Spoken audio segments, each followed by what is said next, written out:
Iwan Sataria kayaknya positif gitu kalau melihat player-player udah mengirim ucapan dan sebagainya. Juga bang, Enggak juga. saya nggak ngejamin bang. Nggak jadi jaminan ya? Nggak ngejamin, karena gini, kita kembali lagi kan, produk penunjukan itu kan ditutupi sampai hari ini. Iya. Gini bang, tidak ada terbuka, tiga ya? bang kriteria yang harus dilalui. Nih, pertanyaan saya hari ini adalah kenapa Kemendagri tidak memberikan usulan 3 nama sampai hari ini? Nah, saya juga pun tidak tahu karena kita tidak ada di dalam legislatif sama eksekutif bang. Oh berarti ini kita perlu pertanyakan juga Nah, ke jadi gini teman-teman Bang legislatif. Idin. Nah, untuk umum artinya ketua anggota DPRD kabupaten mengusulkan 3 nama. 3 nama. Provinsi 3 nama. Tapi hari ini kan tidak ada dari Kemendagri 3 nama, Bang. Iya. Nah, itu kan harusnya sudah dipublikasi. Iya. Kalaupun ada orang luar di 3 nama provinsi, itu muncul tetap masih ada Dhani Ramdan. Di kabupaten masih ada Dhani Ramdan. Pertanyaan saya, 3 nama dari Kemendagri itu siapa aja bang? Nah itu belum dibuka sampai hari ini. Sampai hari ini tidak tahu, kacau balau itu terkait informasi itu gitu loh. Seharusnya kita punya legislatif gitu kan ya bang? Harus. Bisa sampai ke masyarakat kan, apalagi ada Emang reaksi harus dari masyarakat hari ini. seperti itu. Tapi mereka tidak pernah. Kawan-kawan kita di pergerakan, kawan-kawan kita di komponen masyarakat tidak pernah menanyakan 3 nama usulan dari Kemendagri itu siapa gitu. Iya.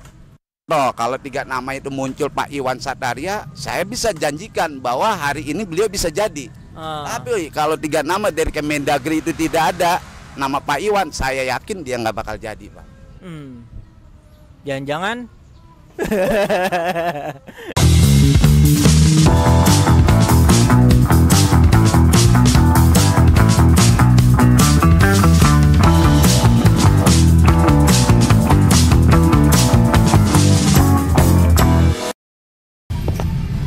ya, assalamualaikum warahmatullahi wabarakatuh. Kembali lagi ke channel Bekasi Voice. Ngobrol santai kali ini kita kedatangan tamu senior juga di dunia apa bang? Aktivisan. Ya, di dunia aktivis. Ya langsung aja. Bukan dunia gaib. Iya, kayaknya kalau di dunia aktivis para senior udah kenal. Ya, kita langsung minta memperkenalkan diri aja. Silakan bang. Oke. Terima kasih nih untuk owner dari Bekasi Voice yang hari ini sudah kita bisa diskusi ya, minimal diskusi dingin menjurus hangat dan panas ini. Anget-anget. Iya. Anget-anget kuku sih masih enak, tapi kalau panas repot ini. Gitu. Ya, perkenalkan saya biasa dipanggil Bang John. Iya Bang John. Ya. Terus anak-anak juga yang pergerakan lain lebih lekat dari Om John, katanya biar ada keren. Om John. Sekarang aktivitas di mana bang? Ya, kalau aktivitas kita di praktisi bang, di advokat di kantor hukum Nusantara Patra Jasa. Kantor hukum. Gimana terkait hukum hari ini bang? Kalau kita melihat hukum sih, ya, dialektikanya seperti ini ya. Kalau kata orang bilang bahasa orang kampung mah, tumpul ke atas ya kan, tajam ke bawah ini gitu.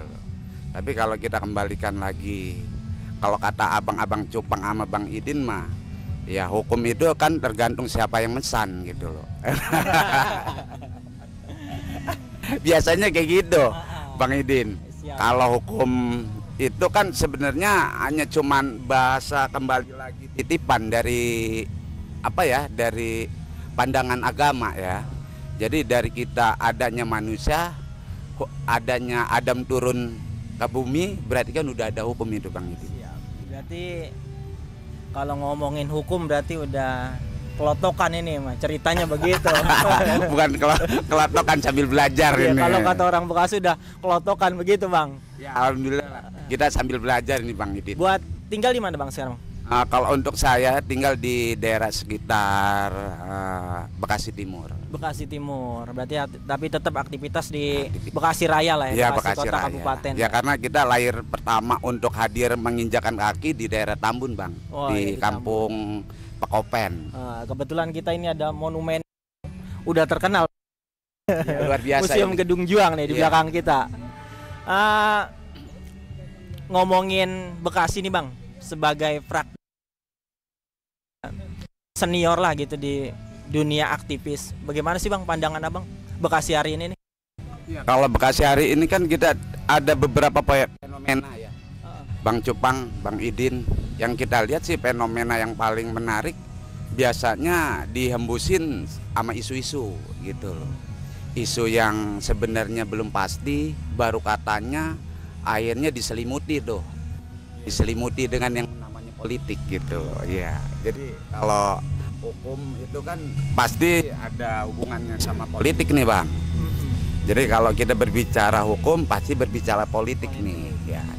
Politik hukum lah atau hukum politik gitu loh. Nah hari ini kan kita melihat ada fenomena terkait yang namanya pejabat daerah nih, yang udah rame nih. Katanya mau diganti nih, katanya juga enggak nih. Nah kita nggak tahu nih, Bang Cupang sendiri sama Bang Idin melihatnya apakah kepemimpinan selama 2 tahun pejabat bupati itu cukup memuaskan atau tidak. Tapi kalau saya mungkin nanti punya pendapat lain, Bang Cupang. Jadi kalau penjabat ya Bang, penjabat Bupati Bekasi yang selama 2 tahun menjabat ini ya, 2 tahun menjabat atau 3 periode ya pergantian. Yang periode pertama itu 3 bulan, terus yang setelah adanya PLT ya kan, lanjut lagi ke PJ, terus diperpanjang lagi 1 tahun ke PJ gitu kan, udah 3 kali mindo, mau mindo Biasa. lagi gitu kan, mau mindo lagi gitu. Ini dilihatnya kalau dari sudut pandang saya banyak hal yang belum dilakukan pembenahan secara baik gitu. Contoh nggak usah jauh-jauh, sampah Bang. Bekasi yang notaben ya kan, yang notaben orang pada tahu, orang pada kenal kota industri gitu kan, tapi sampahnya ngebelatak kemana-mana gitu kan. Belum lagi limbah gitu, wow gitu. Justru sampah rumah tangganya doang yang kelihatan mah, sampah industrinya kagak kelihatan. Nah itu dia yang perlu memang sebenarnya kan gini, Bang Cupang, Bang Idin. Kenapa Bekasi itu menjadi sentris di Indonesia? Karena kawasan pertama yang lahir di tahun 96-an, semenjak sebelum kita reformasi nih, tahun 2000 baru kita muncul, ada kawasan di Bekasi baru mulai rame tuh ya kan. Dulu orang kalau mau ke Bekasi takut banget gitu loh.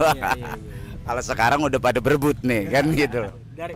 Dari mana aja nyampe. Nah justru menjadi yang namanya sekarang miniatur dunia. Magnet ya. Iya kan, karena apa? Negara-negara aja udah pada jadi nggak tahu mau KTP Bekasi apa enggak nih kan gitu. Orang kata gini Bang, di Bekasi apa? Nah itu dia. Isu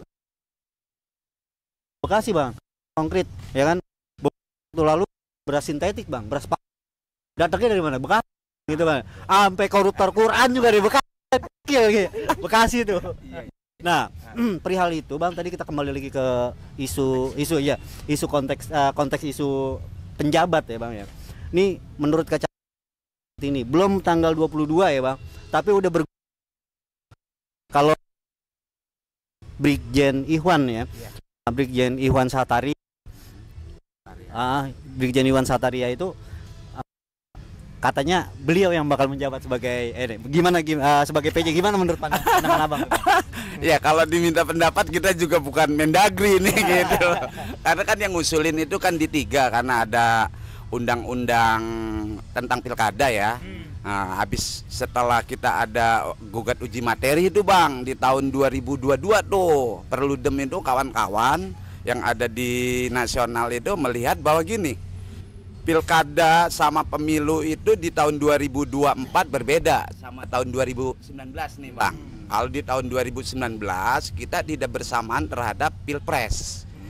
Kalau di 2024 itu kita bareng pilpres. Dan ada jenjang hampir 3 tahun. Nah, masa seorang yang mengelola pemerintahan provinsi sama kabupaten kota harus sampai 3 tahun Bang? Kan nggak mungkin. Nah, sedangkan di undang-undang yang nomor sekitar terkait pilkada itu tidak boleh Bang melebihi batas 1 kali untuk perpanjangan 1 kali. Nah, dikuatkan oleh yang namanya Permendagri itu nomor 23 tahun 2023 kemarin itu. Jadi artinya gini, kalau kita melihat fenomena terkait nanti adanya Pak Brigjen Iwan Sataria itu menjadi PJ Bupati Bekasi, ya memang ada Bang. Kalau kita bilang kembali lagi ASN yang menjabat sebagai pratama. Jadi jabatan pratama itu boleh saja dari direktur, dari apa, bla bla bla, itu memang harus setingkat. Kalau kita kembali lagi, gubernur itu Maijen Bang, bintang 2 gitu loh. Kalau untuk Kabupaten Bekasi ya setingkat kombes kolonel lah gitu loh. Nah kalau beliau brigjen ya mungkin ada, cuman kan kita harus buka juga Bang, apakah dia pernah menjabat di pemerintahan, mengelola pemerintahan. Undang-undang ini yang mengatur produk baru bukan sih Bang? Enggak produk baru, produk lama, semenjak ya? undang-undang pilkada, pilkada serentak gitu. Jadi nomor 10 tahun 2000 bahkan 2019an lah gitu. Berarti dibolehkan instansi Polri ataupun TNI ya? Iya, dibolehkan gitu. Jadi tidak dilarang, cuman kan nanti ada kriteria Bang terkait persyaratan untuk kayak seperti siapa Pak Dhani Ramdan. Yeah.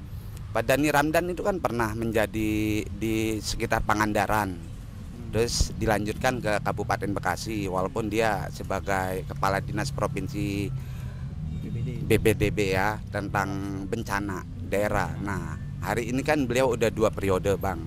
Jadi kan ada pro dan kontra nih. Ada elemen masyarakat ya sifatnya kalau kita bilang mungkin melihat antara keinginan sama kebutuhan itu berbeda Bang. Jadi Pak Dhani Ramdan ini ada kontra lah. Nah tapi memang masuk akal Bang, karena kita kembalikan lagi emang 2 periode gitu loh. Seharusnya. Iya, tapi kalau mau diperpanjang kita ada lagi Bang nih Bang. Di Provinsi Banten nih Bang. Saya cerita sedikit. Al Muktabar itu dulunya 2021 itu sebagai Sekprop.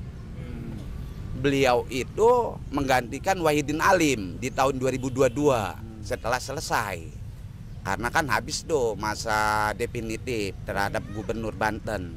Nah akhirnya dijadikan PJ sampai hari ini. Nah dia bahkan mau ke 3 periode ini Bang. Berarti ada ya? Ada. Ya kan ini kembalikan lagi. Kalau pro dan kontra kan boleh saja. Menurut undang-undang memang tidak boleh. Permendagri juga memberikan isyarat tidak boleh. Tapi pada saat surat edaran itu dikeluarkan oleh Sekjen Mendagri sebelum masa 1 April itu bahwa kabupaten melalui dewan itu mengusulkan di 1 April itu kan SE boleh 2 kali untuk berlanjut gitu. Nah itu yang harus dipertanyakan terhadap yang namanya, kalau kita bilang sih sebenarnya kan kawan-kawan kita di legislatif pinter-pinter juga Bang, harusnya ditanyakan. Tapi karena itu ditujukan sama seluruh Indonesia gimana mau protes Bang, gitu jadi loh. ada rumor sih Bang, ada rumor terkait kemarin nih yang beberapa waktu lalu gitu kan ya, ada mohon izin bukannya dugaan atau segala macam lah gitu loh ya, tapi ada rumor yang ini sangat menggeliat dan menggelitik otak nakal saya jadinya Bang itu. Nanti kita bahas ya. Perihal legislatif gitu kan ya, perihal legislatif. Ada juga kan beberapa legislatif yang oknum legislatif yang nggak jujur Bang gitu. Ya kan ya, mereka bisa aja dapat titipan-titipan dan segala macam, itu Abang paham lah gitu. Itu komisi gimana kan, mereka ada komisi gitu. Nah, makanya setelah kalau saya sih punya pandangan udah ganti dulu deh untuk sementara dah. Ganti dulu untuk sementara.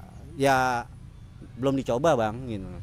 Kalau diganti sementara, gitu kan. Iya kalau diganti sementara memang udah nggak ada kesempatan lagi, karena nanti pilkadanya lagi udah di 2029 itu tidak ada PJ lagi. Iya. Gitu. Ini kan faktor PJ-PJ, faktor karena kita nggak punya bupati kan, dan jenjang pemilu kita yang betul yang gitu, tadi itu berdekatan. Pilkada serentak di 2019, di 2024 itu fenomenanya akhirnya digugat di uji materi oleh Peludem itu. Oke, jelas itu Bang ya. Nah seandainya gitu kan, seandainya nih, ini menurut kacamata Abang, dan gue langsung nanya juga ke lu deh Bang gitu. Apa ya kan? Bekasi ya. Iya, orang Bekasi ya kan. Ya kan. Ini gimana pandangan kalian nih? Gimana pandangan kalian seandainya si Brigjen Iwan ini dilantik menjadi PJ Bupati gitu. Bang Abang Idin dulu deh. Perihal dilantik, kalau tadi dilantik jadi bupati, kalau menurut saya ya sebagai masyarakat gitu ya, ini harusnya menjadi pembuktian nih Bang. Ya, pembuktian bahwa ada bocah gitu, ada yang punya kelas juga gitu. Jadi masyarakat ini bakal jadi bahwa bekas gitu loh yang punya nanti, walaupun iya punya gagasan dan ide buat kebekasian ya, walaupun memang durasinya cuma nggak setahun ya Bang ya, 10 bulan ya, nggak sampai setahun. Nah ini kan jadi pandangan baik juga buat masyarakat Bekasi gitu.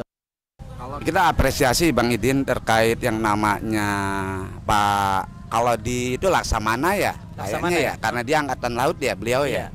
Jadi kalau itu Laksamana pertama bintang 1 ya Bang Idin. Ya kalau kita lihat bagus, karena di 10 bulan itu kan memang ada inkonsistensi terhadap yang namanya situasi Bang Idin. Kayak contoh kita kembalikan lagi, tidak ada yang banyak terlalu diurus sih. Sebagai apa, kalau kita bilang wilayah kabupaten ya paling bagaimana mengelola anggaran, salah satunya, terus mengelola kondusivitas terhadap menghadapi pilkada serentak gitu loh. Yang artinya sah-sah aja gitu loh. Iya, artinya apapun yang namanya nanti akhirnya ada masyarakat atau komponen yang lain bawa hal-hal yang itu, bagi saya tidak ada yang menabrak hukum kok. Seperti itu Bang Idin. Iya. Berarti yang tadi kembali, kalau pandangan saya ya ini ajang pembuktian buat bocah Bekasi gitu. Walaupun nanti misalnya selama 10 bulan itu pun kayaknya sulit ya, apalagi sebagai PJ gitu kan, ya, buat menghasilkan ide-ide gagasannya gitu. Paling kan mengawal tadi pemilu pilkada tadi kan gitu. Kenapa saya menyayangkan kenapa Pak Laksamana pertama ini tidak langsung maju aja jadi calon bupati. Kenapa gini loh Bang Idin. Jadi saya mengkritisi ya, kalau beliau memang ingin menunjukkan bahwa putra Bekasi yang lahir ingin menjadi pemimpin, ini kan sayang waktunya dari Mei sampai Juli, Agustus ada pendaftaran kita, ya kan, di bulan Agustus itu kalau ada yang mau maju harus mundur. Nah kalau pertanyaan saya, kenapa abang kita ini nih, yang Bang Jenderal ini nggak maju sekalian aja menjadi calon bupati? Kalau menurut saya sih beliau jadi punya 2 opsi kesempatan Bang. Oh gitu. Menurut arahnya ke sana ini. Menurut saya pribadi, satu, ini kan momentum beliau ya. Momentum beliau bisa jadi bupati tanpa harus capek-capek gitu. Iya kan?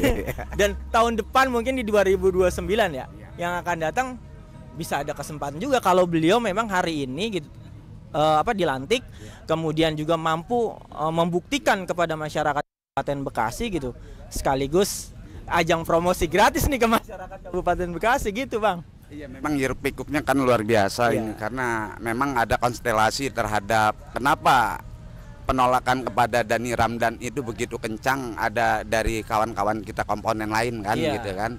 Karena ya ada indikasi memang arah bahwa Dhani Ramdan ini mau maju gitu. Nah itu kan itu sempat kita bahas satunya kan gitu kan. Gitu. Tapi yang kita eloknya gini Bang, kita ini punya manusia yang punya moral. Jadi pada saat kita dikasih kesempatan terus menerus, ya jangan sampai kita dianggapnya nafsu Bang. Nafsu itu kan malah menyesatkan gitu.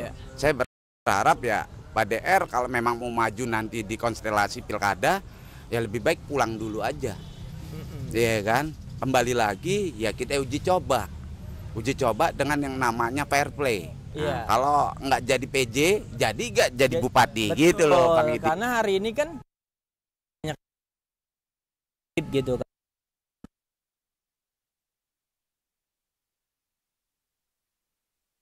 Kemarin dong dinas di politik dong.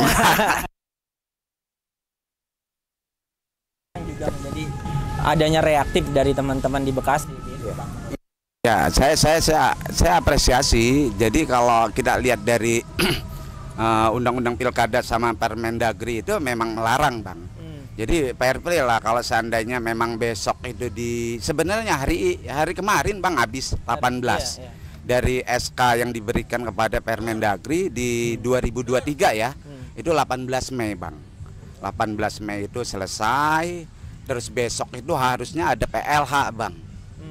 Harus ada yang namanya pejabat harian. Kalau mengikuti aturan regulasi yang ada. Nah, itu ada sekda itu. Pak Deddy Supriyadi itu. Pak Deddy. Nah, iya. Jadi kalau memang Pak Dani tidak dilanjut lagi, sekiranya Senin beliau bisa ditunjuk jadi PLH oleh Mendagri. Sekda. Sekda.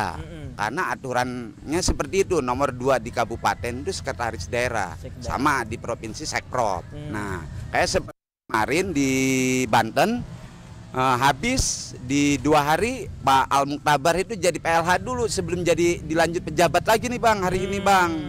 Makanya mereka dilantik di hari Jumat kemarin. Sama 5 gubernur yang ada di Sulawesi Tenggara, terus Jawa Tengah gitu loh. Itu jenderal-jenderal semua, Bang. Iya. Sama termasuk putra kita yang dari Pajudan yang dulunya pernah jadi Dirjen Dukcapil. Yang kalau KTP yang ngurus itu, Bang. Nah, dia ditempatkan lah di daerah yang namanya Indonesia Timur itu, Bang, gitu. Mainnya. Artinya putra daerah yang kota Bekasi bisa sampai sana karena dia tinggal di daerah ini, Bang. Di kota itu yang di dekat Sakit Mekarsari situ. Pajudan situ, Bang. Nah, tadi nih terkait PJ gitu. Karena kan hari ini juga udah berseliweran gitu. Player-player terkait Pak Iwan Satria ya gitu. Iwan Sataria. Iya, Iwan Sataria kayaknya positif gitu kalau melihat player-player udah mengirim ucapan dan sebagainya. Juga, Bang. Enggak juga. Saya nggak ngejamin, Bang. Nggak jadi jaminan ya? Nggak ngejamin. Karena gini, kita kembali lagi kan, produk penunjukan itu kan ditutupi sampai hari ini. Iya. Gini, Bang, ada terbuka, 3 Bang kriteria yang harus dilalui. Nih, pertanyaan saya hari ini adalah kenapa Kemendagri tidak memberikan usulan 3 nama sampai hari ini? Nah, saya juga pun tidak tahu karena kita tidak ada di dalam legislatif sama eksekutif, Bang. Oh, berarti ini kita perlu pertanyakan juga ke teman-teman legislatif. Nah, untuk umum artinya ketua anggota DPRD kabupaten mengusulkan 3 nama. 3 nama. Provinsi 3 nama. Tapi hari ini kan tidak ada dari Kemendagri 3 nama, Bang. Iya. Nah, itu kan harusnya sudah dipublikasi. Iya. Kalaupun ada orang luar di 3 nama provinsi itu muncul, tetap masih ada Dani Ramdan. Di kabupaten masih ada Dani Ramdan. Pertanyaan saya, 3 nama dari Kemendagri itu siapa aja, Bang? Nah, itu belum dibuka sampai hari ini. Sampai hari ini tidak tahu, kacau balau itu terkait informasi itu gitu loh. Seharusnya kita punya legislatif gitu kan ya, Bang? Harus bisa sampai ke masyarakat kan, apalagi ada emang reaksi harus dari masyarakat hari ini. seperti itu.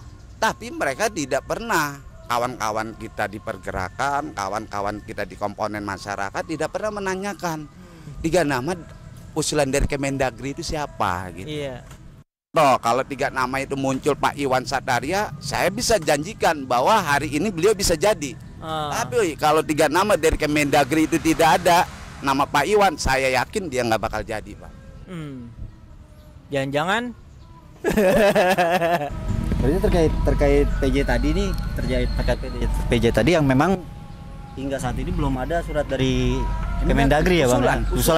Usulan dari Kemendagri yang 3 nama itu ya. Iya. Kenapa Kemendagri bisa belum mengeluarkan usulan itu, Bang? Iya kan, ini tugasnya fungsi legislatif sama eksekutif. Contoh gini, legislatif menanyakan terkait yang namanya usulan terhadap PJ yang dia berikan.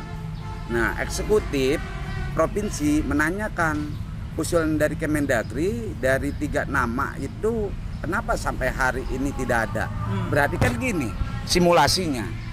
Saya mencontohkan dari PJ-PJ sebelumnya, Bang Idin. Contoh gini, pada saat muncul ada yang namanya Koswara, muncul ada yang Dani Ramdan, muncul lagi ada yang namanya Deddy Supriyadi, Yana Suyatna di tahun 2023 tuh. Yang jadi Pak Dani Ramdan karena dia ada di 3 usulan. provinsi ada, kabupaten ada, Mendagri ada, gitu loh. Hari ini kan kita ada teori. Dhani Ramdan itu udah menang 2-0. Iya. Di provinsi ada, di kabupaten ada. Nah, pertanyaan kita, Yang lain. Pak Laksamana muda ini, Pak Jenderal Iwan ini hanya cuman dari kabupaten, tapi di provinsi nggak diusulin. Dan data itu hari ini nggak berseliweran yang harusnya emang teman-teman pada punya bang ya? Yang Harusnya sebenarnya legislatif bang, ketua dewan Kewenangannya bang, ya, itu ya. karena dia akan diberikan yang namanya kalau kita bilang yaitu permohonan. Jadi surat usulan dari Kemendagri. Iya. Itu nggak terjadi di tahun ini. Nah, ada apa itu? Gitu. Ya kan? Pertanyaan saya, apakah kayak seperti Kota Bekasi tiba-tiba yang namanya Raden Gani jadi PJ Wali Kota? Padahal di sana diributin asdanya, ya kan? Diributin sekdanya, tiba-tiba Raden Gani gitu. Nah, pertanyaan saya hari ini udah ada Deddy Supriyadi, ada Pak Laksamana Iwan, tapi apa yang terjadi? Nanti kalau tiba-tiba dari provinsi, tiba-tiba dari Kemendagri, ya kasihan dong, dua orang ini dong, menjadi beban dong, kayak seperti Pak Yana waktu tahun kemarin kan seperti itu, Bang Cupang, Bang Idin. Berarti gini bang, kalau saya punya kelakar bang gitu ya, ini Laksamana Iwan ini kayak dijorogin gitu ya bang. Ya justru Karena dia keluar nih, gitu kan. saya menyayangkan kenapa beliau nggak konsen aja kepada langsung sekali jadi calon bupati. Kalau memang benar-benar dia ingin memimpin Bekasi, saya pribadi menyayangkan karena beliau punya integritas, punya kredibilitas. Kita dukung kalau bisa ya Lah, bang. lah kalau dia ternyata memang sosok yang Kompeten, ya. yang kita harus jadikan, kita jadikan bang.